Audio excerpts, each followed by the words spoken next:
Porque na Páscoa, a Páscoa aponta para a morte de Cristo Jesus. Se a Páscoa aponta para a morte de Cristo Jesus, Pentecostes aponta para a vinda descida do Espírito Santo. Na Páscoa o pão era feito sem fermento, porque Jesus não tinha pecado. No Pentecostes o pão tinha fermento, na Páscoa não, no Pentecostes sim.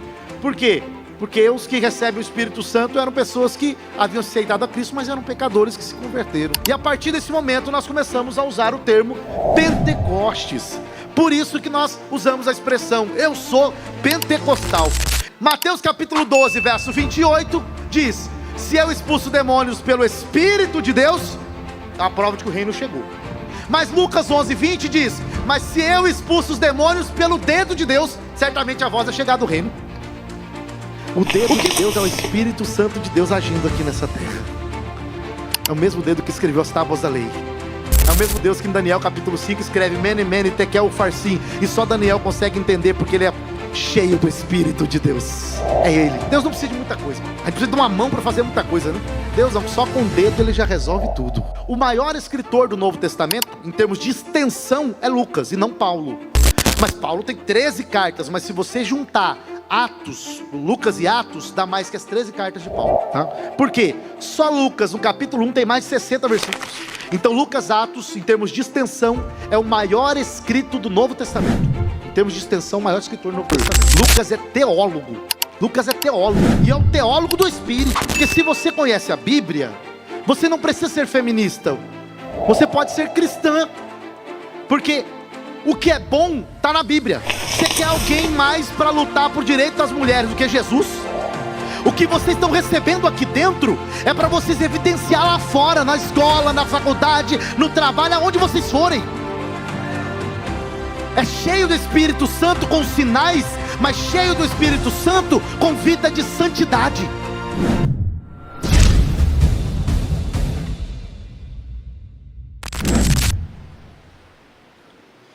Paz do Senhor, gente. Eu vou crescer ainda para ficar na altura desse negócio aqui. Vai dar certo. Que alegria, né? Vamos ler Atos, capítulo 2. Conforme vocês fazem, né? Por favor. Atos, capítulo 2, verso de número 4. Que diz assim: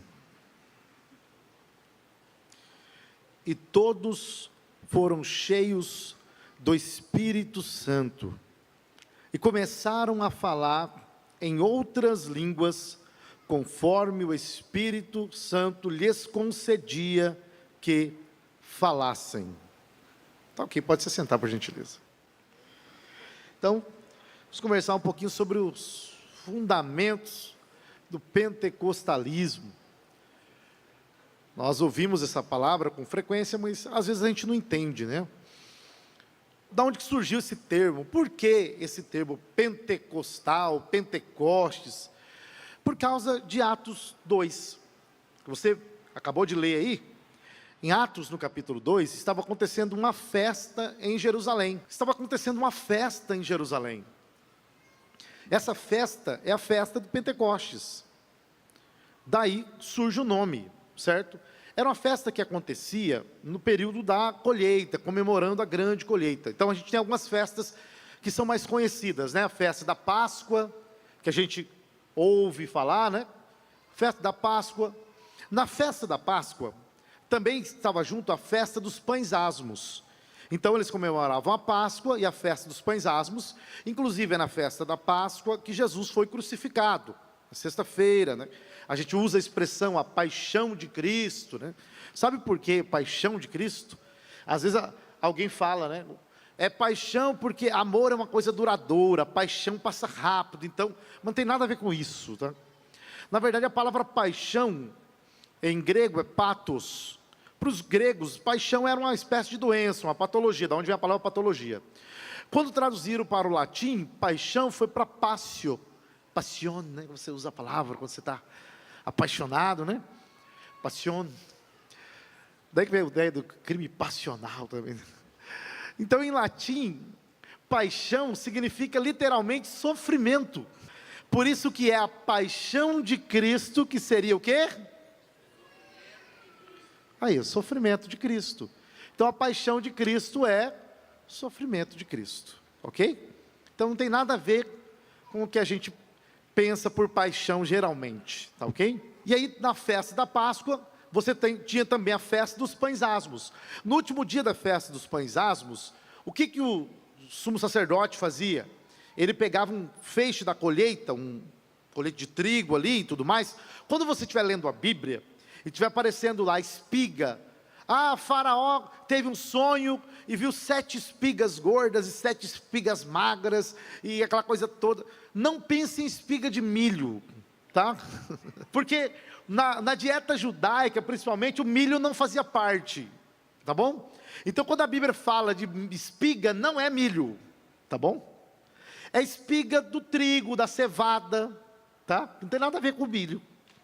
Então, ele pegava o feixe ali do trigo, da cevada, um feixe, um molho, e o sumo sacerdote, com aquele molho, com aquele feixe, ele oferecia a Deus. Isso era chamado de um molho movido. Era as primícias da colheita, a primeira. Ele pegava o primeiro feixe daquela grande colheita e oferecia a Deus, dizendo assim: Senhor, as primícias são para o Senhor, o primeiro é para o Senhor.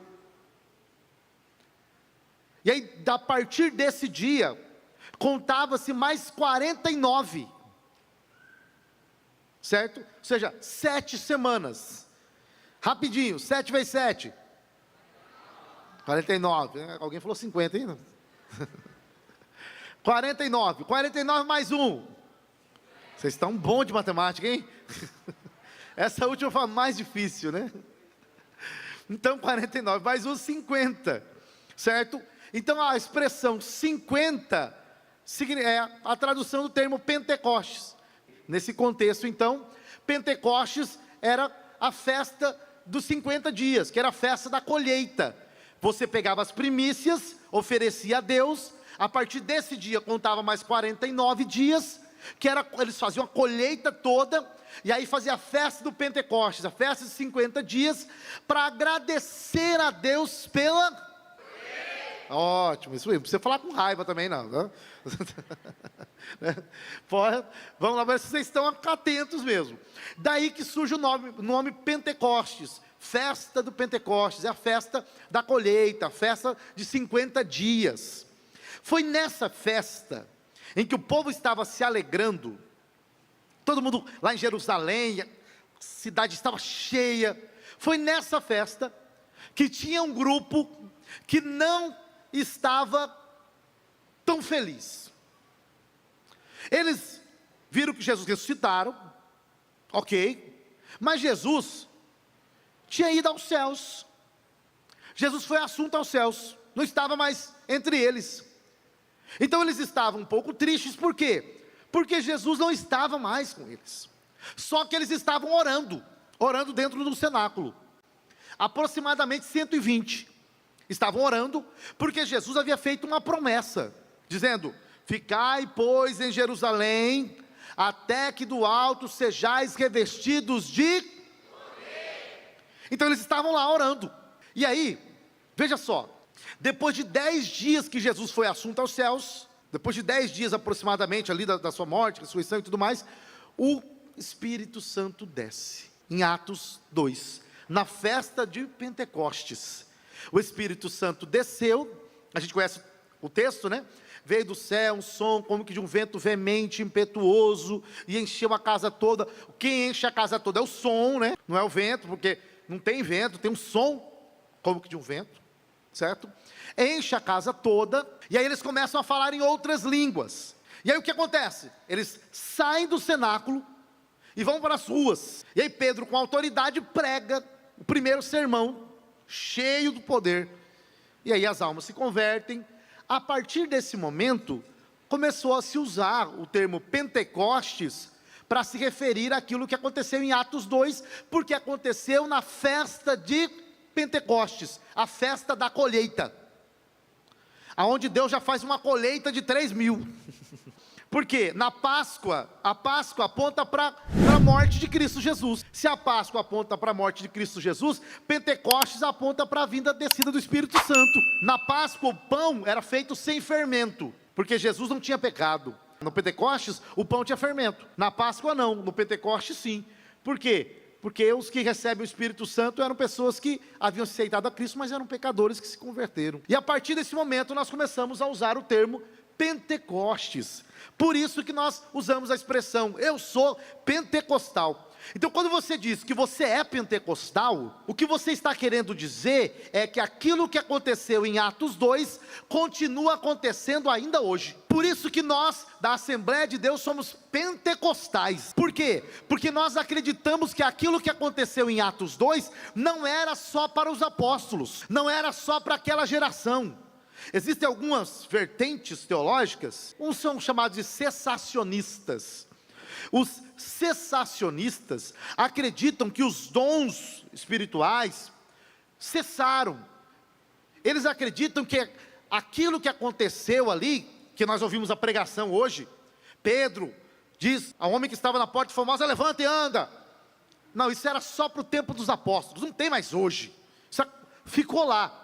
Mas e batismo com o Espírito Santo? Eles falam, não, esse é um grupo que a gente não concorda com eles, ok? Eles falam, ó, batismo com o Espírito Santo, é que assim, ó, você aceitou Jesus, você é batizado com o Espírito Santo, porque o Espírito Santo passa a morar em você. Então para eles, batismo com o Espírito Santo é a mesma coisa que conversão.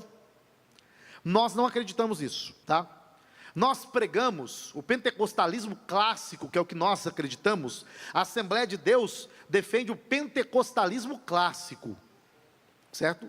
O que seria isso então? Nós acreditamos que a experiência do batismo com o Espírito Santo é subsequente à conversão, ou seja, ela é diferente da conversão. Alguns chamam isso de a doutrina da subsequência, tá? Para explicar de forma mais fácil, veja só, quando a pessoa aceita Jesus, eu falei um pouco sobre isso de manhã, você vem, entrega a sua vida a Cristo, o Espírito Santo passa a habitar em você, ele passa a habitar em você, ele vai promover a obra da santificação, você vai ser selado pelo Espírito Santo, ele é o penhor e a garantia da nossa herança, o Espírito Santo passa a morar em você, uma vez que você aceita Cristo, você se converte, recebe a Cristo, o Espírito Santo passa a morar em ti, agora ele habita em você. Jesus disse, o Espírito Santo da verdade, que o mundo não conhece nem pode receber, mas vós o conheceis, porque ele está convosco, mas habitará em vós. Então agora o Espírito Santo habita em nós. Só que a habitação do Espírito Santo, selo do Espírito Santo, penhor, é diferente do batismo do Espírito Santo. Por quê? Porque o batismo no Espírito Santo é um revestimento de poder, dado por Deus, para quê? Para a gente testemunhar de Cristo com poder e autoridade. Em Atos no capítulo 1, no verso de número 8, está assim, mas recebereis a virtude. Olha que interessante, o interessante é que no capítulo 1, quando Jesus aparece aos discípulos, diz que os discípulos estavam se indagando, Senhor, é agora que o Senhor vai restaurar o reino? Aí Jesus disse, olha, não vos compete saber o tempo em que o Pai estabeleceu para o seu próprio poder. A palavra poder ali é exousia, autoridade. A autoridade no contexto é autoridade real, autoridade para reinar. Aí Jesus diz, não vos compete saber o tempo em que o Pai estabeleceu para o seu próprio poder, para a sua autoridade real. Mas, aqui já você tem uma conjunção adversativa, indicando que é uma situação diferente. Porém, ficai em Jerusalém, até que do alto sejais revestidos de poder. A palavra poder aqui, dínamos, que algumas traduções colocam como virtude também, dínamos, que é poder para agir. Poder para agir. Então vocês vão ficar em Jerusalém, até que do alto sejais revestidos de poder e ser-me-eis testemunhas. A palavra testemunhas aqui do grego é martiria. Martiria, da onde vem a palavra martírio, mártir. Um mártir que morre por Cristo. Uma pessoa que a sua vida é tirada por causa de Cristo. Como os mártires da fé, por exemplo. A gente não canta, né? Aquele hino baseado numa frase de Tertuliano. Eu sou a semente do sangue dos irmãos que morreram. Evangelho crescendo, eles iam e de Cristo. Eu sou a semente do sangue dos irmãos que tiveram coragem de enfrentar os açoites da morte e levar a mensagem. Mártires, as pessoas que morreram nas arenas. A história da igreja diz que muitos eram lançados nas arenas, e eles iam enfrentar a morte, os leões, e eles estavam cantando e adorando a Deus. Então, quando eles morriam nas arenas, o seu sangue era derramado, o Espírito Santo de Deus tocava aquelas pessoas que estavam assistindo na arquibancada, e muitos desciam e diziam: eu também quero morrer por causa de Cristo Jesus. O que é isso? É a autoridade que o Espírito Santo de Deus dá para testemunhar de Cristo Jesus e pregar o Evangelho e enfrentar a morte, se preciso for, por causa de Cristo Jesus. Todos nós aqui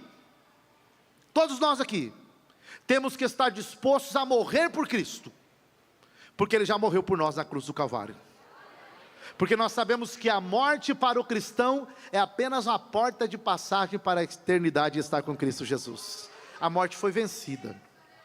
Então, o revestimento de poder é a autoridade que Deus nos dá para que nós venhamos cumprir o nosso ministério, o nosso chamado, testemunhar de Cristo. Então é diferente da conversão. Nós temos na Bíblia 5 textos importantes. Se você quiser gravar os textos, é importante que você grave. Mas os 5 textos estão divididos em 2 grupos.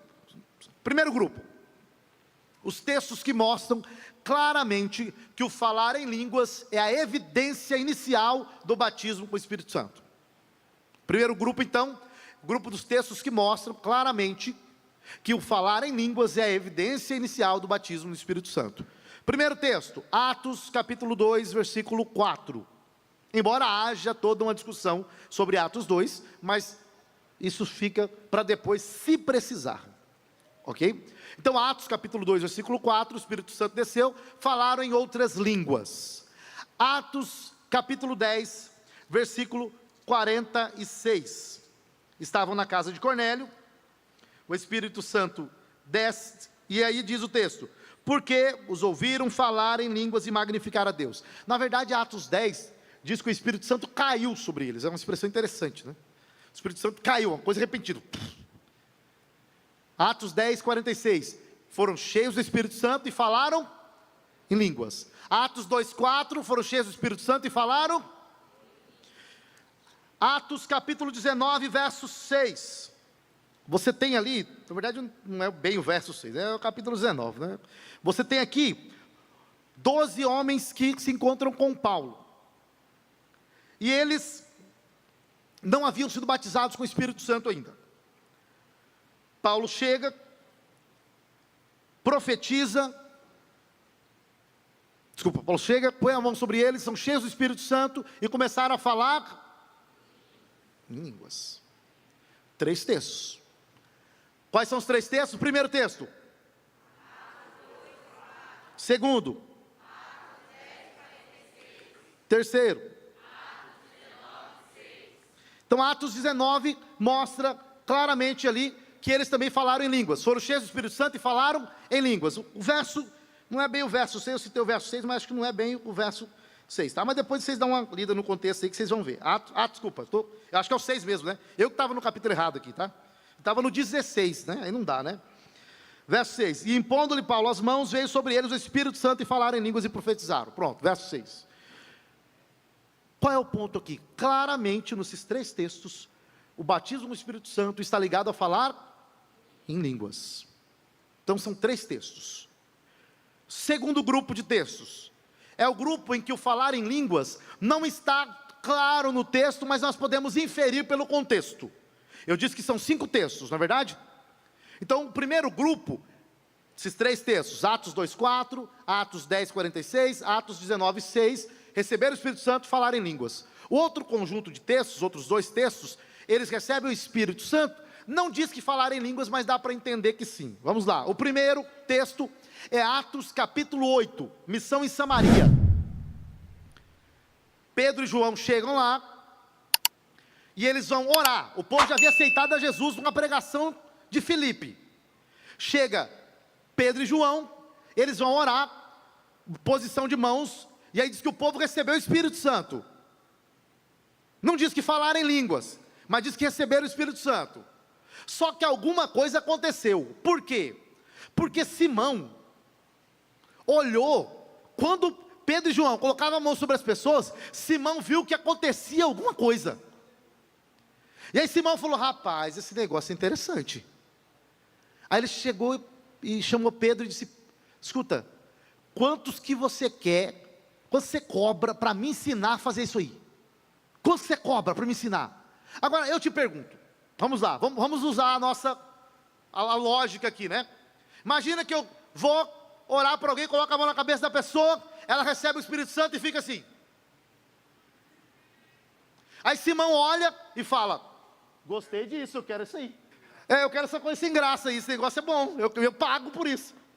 Não faz sentido, não é verdade? Chega lá, recebe o Espírito Santo. Gostei, bom. Alguma coisa aconteceu ali. Quando eles colocavam as mãos sobre as pessoas, alguma coisa aconteceu a ponto de Simão falar: meu Deus, o que é isso? Aí eu te pergunto, o que aconteceu em Atos 2? O que aconteceu em Atos 10? O que aconteceu em Atos 19? Será que não é o mesmo que aconteceu em Atos 8? Então, pelo padrão, o que a gente entende? Quando os apóstolos colocaram a mão sobre eles, eles começaram a falar em outras línguas e profetizaram. Simão olhou e falou: meu Deus, eu quero fazer isso também, eu pago. Pedro disse: isso aqui dinheiro não compra. Isso aqui, a tua conta bancária não serve para isso aqui. Por quê? Porque quem produz isso aqui não é o homem, é Deus. Não vem de baixo, vem de cima. Talvez você não tenha R$1 na sua conta, você anda com a carteira só para fazer volume, mas você pode ser cheio do Espírito Santo de Deus. Quando a gente vai virando adolescente, né? Os meninos gostam de usar carteira, as meninas bolsa, né? Às vezes não tem nada, né? Tem nada na bolsa, né? Na carteira também, às vezes não tem nada, mas fica tranquilo, às vezes a gente na vida de adulto, às vezes também não está diferente não, viu? Exatamente, o pior é isso, não tem nada na carteira do homem. E o ruim é que às vezes a gente adulto também está nessa mesma situação, mas você anda com a carteira, né? Por causa do documento, né? Aproximação. Mas o Espírito Santo de Deus, você não precisa ter dinheiro não. Você não precisa ser bonito não, talvez seja até o mais feinho da sua casa. Mas se você for cheio do Espírito Santo de Deus, você vai ser diferente de todo mundo. É isso. Porque se a pessoa for feio e ainda desviado, não é verdade um negócio desse? O cabra já é feio, é pobre, ainda não é crente. Agora, talvez você até não é muito bonito, talvez você não tenha dinheiro, mas você é cheio do Espírito Santo de Deus. Aí, olha. Aí casa, você viu só? E Deus às vezes até cega algumas pessoas, né, para poder casar com a gente, né? Deus faz isso, né? Cega a oração, cega ela, exatamente. Glória a Deus por isso, né? Um dia meu tio já está no Senhor, né? Eu era solteiro, fui visitar meu tio lá no Paraná. Aí meu tio era uma referência para mim. Aí meu tio falou assim para mim: Jonas, Deus vai permitir que você se case com uma mulher bem feia. E aí você vai falar assim: mas por que, Senhor? Ele vai dizer: o meu nome ser glorificado. E aí meu coração, eu falei: está repreendido, né? Aí eu fiquei com medo do quê, pastor André? Se era profecia, né? Que se era Deus falando, aí vai cumprir. Mas graças a Deus não era Deus falando não, mano. Olha. Deus teve misericórdia. 5 textos. Agora, testando a memória de vocês. Primeiro texto. Segundo texto. Terceiro texto. Quarto texto. Quinto texto. Atos 9. Então, não vamos esquecer esses textos.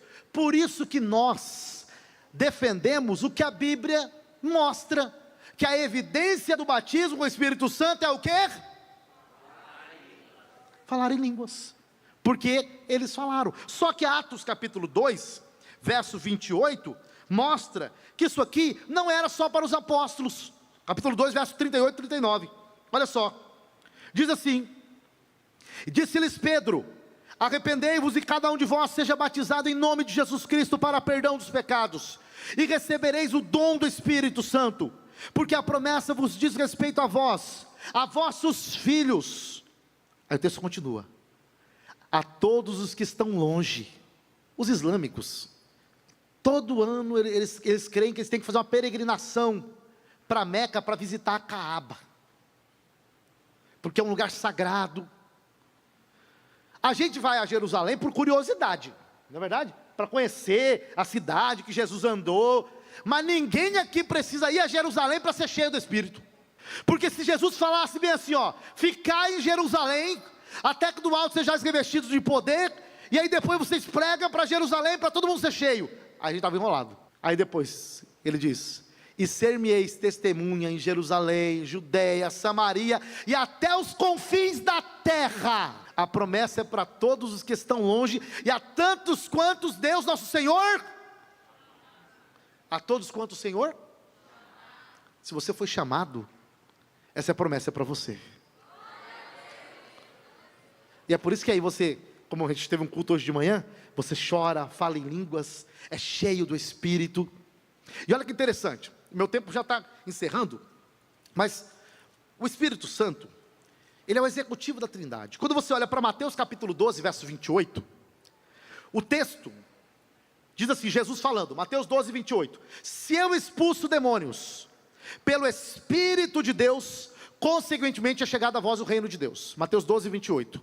Quando você vai para Lucas capítulo 11, verso 20, diz bem assim, se eu expulso demônios pelo dedo de Deus. Poxa. Mateus capítulo 12, verso 28, diz, se eu expulso demônios pelo Espírito de Deus, é a prova de que o reino chegou. Mas Lucas 11, 20 diz, mas se eu expulso os demônios pelo dedo de Deus, certamente a vós é chegado o reino. O que Mateus chama de Espírito, Lucas chama do dedo de Deus. Quando você vai para Êxodo, capítulo 8, verso 19, se a minha memória não me falha, você tem ali, Êxodo, capítulo 8, verso 19, a praga dos piolhos. Até esse momento, tudo que Arão e Moisés estavam fazendo, os magos do Egito reproduziam. Eles copiavam, mas na praga dos piolhos, eles não conseguiram reproduzir. Aí Faraó perguntou, uai, o que está acontecendo? Vocês não conseguiram imitar? Aí os magos disseram a Faraó, isto é o dedo de Deus. Ele estava dizendo, olha, não dá para a gente copiar isso aqui não. Por quê? Porque isso aqui é o dedo de Deus agindo. O que o dedo de Deus faz, a gente não consegue reproduzir não. O dedo de Deus é o Espírito Santo de Deus agindo aqui nessa terra. É o mesmo dedo que escreveu as tábuas da lei. É o mesmo Deus que em Daniel capítulo 5 escreve Mene, Mene, Tekel, Farsim. E só Daniel consegue entender porque ele é cheio do Espírito de Deus. É Ele. Deus não precisa de muita coisa. A gente precisa de uma mão para fazer muita coisa, né? Deus não, só com o dedo Ele já resolve tudo. É o Espírito de Deus. E aí, para encerrar, vou falar algumas diferenças aqui que eu deixei separado aqui para vocês. Então nós não somos cessacionistas, nós acreditamos que os dons do Espírito são para hoje, para a contemporaneidade, isso é, a crença na atualidade dos dons do Espírito Santo, e no batismo com o Espírito Santo. Nós cremos, enquanto pentecostais, que o batismo no Espírito Santo é uma experiência diferente da conversão, certo? Não há uma regra, tá? Isso é um ponto importante, não há uma regra. Veja só, vamos pegar aqui, Atos 2, o povo já era crente, já tinha sido batizado nas águas, estava dentro do cenáculo orando, o Espírito Santo encheu eles. Atos 10, o povo não tinha sido batizado nas águas, O povo estava ouvindo a mensagem e primeiro foram batizados no Espírito Santo. Depois foi batizado no Espírito Santo, Pedro falou: tem que batizar esse povo na água agora, porque o Espírito Santo veio sobre eles. Atos 8, o povo já tinha sido batizado nas águas, já tinha aceitado Jesus, mas ainda não tinha sido batizado no Espírito Santo. Pedro e João chegaram e eles foram cheios do Espírito Santo. Ou seja, não há regra. Talvez você tenha 10 anos de crente e ainda não foi, mas pode ser hoje. E talvez você aceitou Jesus ontem, pode ser hoje também. Talvez você não aceitou Jesus ainda, você aceita e é cheio do Espírito Santo. Não tem uma regra, basta você pedir. Então, nós acreditamos nisso. Continuidade, falar em línguas é uma evidência do Espírito Santo. Um outro ponto importante para encerrar este período, é que por muito tempo, os que são contrários à nossa crença, os que pregam cessacionismo, eles defendem que Atos dos Apóstolos não serve para fundamentar doutrina, porque é narrativa, não dá para fundamentar doutrina, não serve. Só que Howard Marshall, um estudioso do Novo Testamento, publicou um livro, mostrando que Lucas, que escreveu Atos dos Apóstolos, inclusive uma curiosidade aqui, tá? O maior escritor do Novo Testamento, em termos de extensão, é Lucas, e não Paulo. Mas Paulo tem 13 cartas, mas se você juntar Atos, Lucas e Atos, dá mais que as 13 cartas de Paulo. Tá? Por quê? Só Lucas, no capítulo 1, tem mais de 60 versículos. Então Lucas, Atos, em termos de extensão, é o maior escrito do Novo Testamento. Em termos de extensão, o maior escritor do Novo Testamento. Certo? Coisa interessante, né? Agora, em quantidade, no sentido de cartas, Paulo evidentemente escreve 13 cartas, mas se juntar as 13 cartas, não dá a quantidade de número dos escritos de Lucas, porque os escritos de Lucas são extensos. Essa informação é dada por D.A. Carson em sua introdução ao Novo Testamento, confirmado por outros também. Michael Bird, por exemplo, em seu livro Toda a Escritura é, menciona isso aqui. Uma indicação para vocês. Qual era o grande problema? Lucas era interpretado como historiador. Não, Lucas só está narrando os fatos.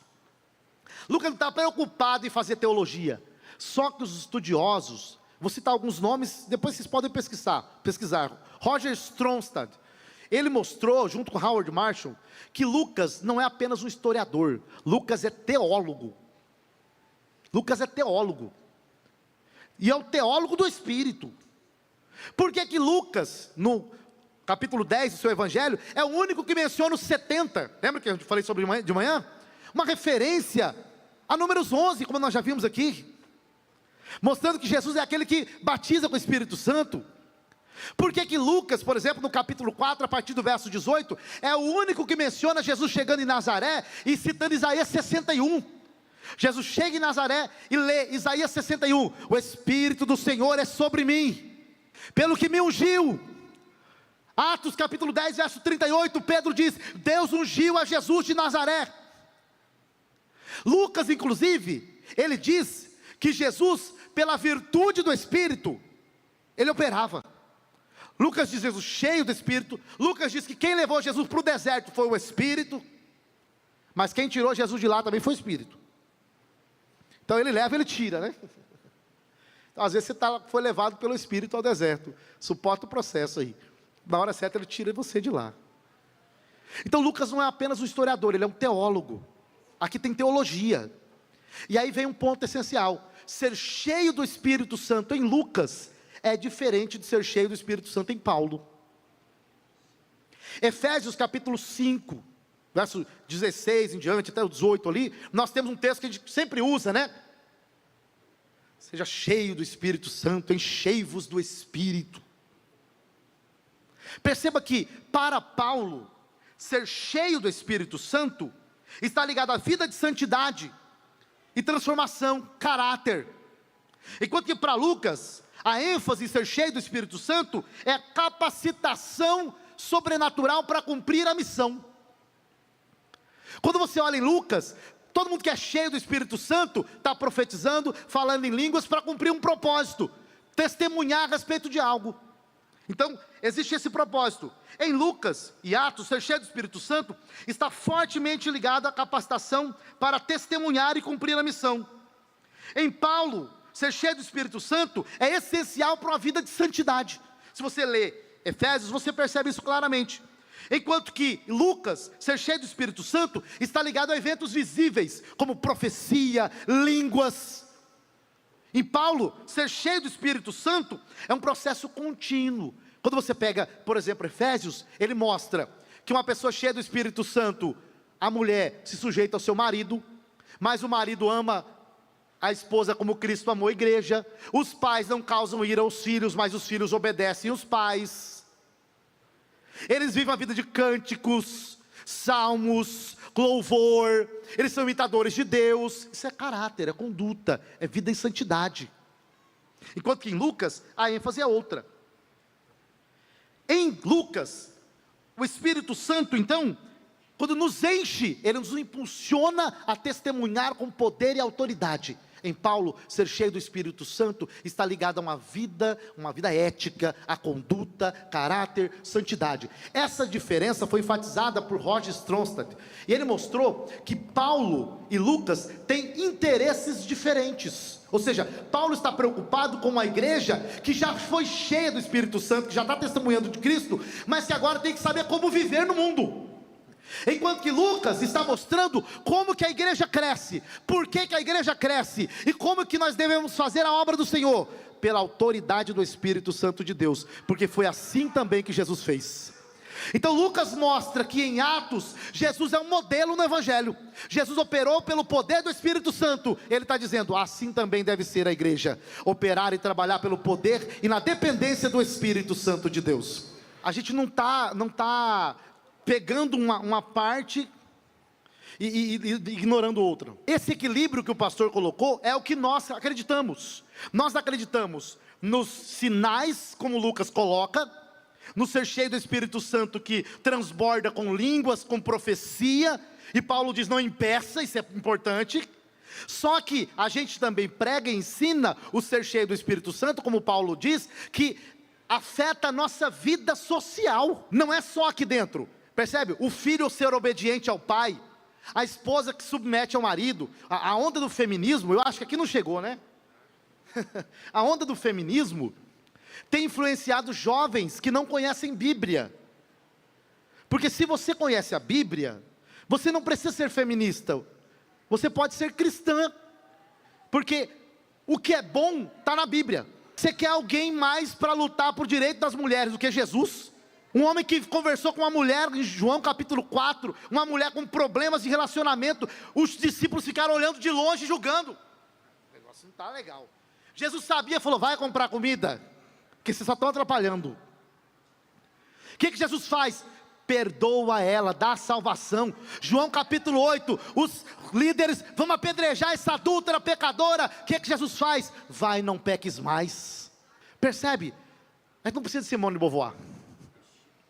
Até porque você sabe que Simone de Beauvoir, ela tinha um caso com Jean-Paul Sartre, filósofo francês. Eles tinham um relacionamento aberto. Ela levava moças para se relacionar com ele sexualmente. Muitas dessas abortaram, eram depressivas e algumas se suicidaram. Tá? E ela só não casou com ele porque ele não queria. Então por isso que o relacionamento era aberto, tá? Só para constar. Ou seja, ela era também uma iludida. Vai seguir uma mulher dessa? Exatamente. Então o equilíbrio é a vida de santidade. O pastor Valmir Nascimento, estou fazendo divulgação aqui, ele está lançando um livro agora pela Thomas Nelson, chamado A Mente Carismática. Eu tive a oportunidade de ler o seu manuscrito original. Nesse livro, o pastor Valmir faz uma diferenciação, que é o que o pastor disse. Ele fala da espiritualidade do cenáculo. Quando os discípulos são cheios do Espírito Santo dentro do cenáculo, e começam a falar em outras línguas, o que eles fazem? Vamos ver quem consegue adivinhar. O que eles fazem? Adivinhar não é de Deus, né? Vamos ver quem sabe o que a Bíblia diz. Eles fazem o quê? Eles pregam, eles saem do cenáculo. Com o mesmo Espírito. Com o mesmo Espírito. Eles saem do cenáculo e a multidão está lá fora. Eles falam, o Espírito que nós recebemos aqui é para a gente testemunhar lá fora do que o Senhor faz. O que vocês estão recebendo aqui dentro é para vocês evidenciar lá fora, na escola, na faculdade, no trabalho, aonde vocês forem. É cheio do Espírito Santo com sinais, mas cheio do Espírito Santo com vida de santidade. Por isso que Paulo e Lucas são tão importantes, como o pastor bem mostrou. E aí, Qual é o grande problema? É quando você tem pessoas que se dizem cheias do Espírito Santo, que pulam, saltam, mas lá fora a boca está falando tanta coisa, está xingando. E aí tem gente que fala bem assim, né? É que você não conhece meu coração, a sua boca revela o seu coração.